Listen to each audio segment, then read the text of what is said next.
అక్కరకు రాని చుట్టము మొక్కుతే వరమీయని దేవుడు వేస్ట్ అంటారు తెలంగాణలో. అంటే చుట్టపోడు అక్కరల పనికి రావాలి. ఎట్లా పనికి రావాలి అంటే పైసలు ఇవ్వాలి. కానీ పైసలు ఇస్తే మళ్ళీ వస్తాయా? అది రావు. ఎట్లుంటుందంటే ఈ పైసల వ్యవహారంలో పైసలు ఇచ్చినోడు నేరస్తుడు, తీసుకున్నోడు రాజా సాబ్, మధ్యవర్తి పడ్డోడు బాధితుడు, పిల్లికి భిక్షం పెట్టినోడు న్యాయమూర్తి అవుతాడు డబ్బుల విషయంలో. అంటే వాడు తీర్పులు చెప్తూ ఉంటాడు. మనిషికి నిజంగా సహాయం పడితే అవసరానికి తీసుకున్నప్పుడు కనీసం మినిమం జ్ఞానంతో డబ్బులు ఇవ్వాలి.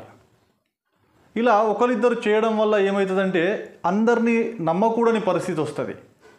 కాబట్టి డబ్బుల విషయంలో ఎవరైతే అజాగ్రత్తగా ఉంటారో, డబ్బుల విషయంలో ఎవరైతే అన్డిసిప్లిన్గా ఉంటారో వారు ఎప్పుడూ ముందుగా పోరు. నిన్ను నిర్ణయించేది, సమాజంలో నిన్ను ఒక స్థానంలో నిలబెట్టేది నీ డబ్బులు తీసుకొని ఇచ్చిపుచ్చుకునే వ్యవహారంలో నీ యొక్క పాత్ర ఎట్లా ఉందనేది మాత్రమే చూస్తారు. అది చాలా ముఖ్యమైన పాత్ర. దాన్ని ఖచ్చితంగా నిలబెట్టుకుంటూనే ముందుకు పోతాం.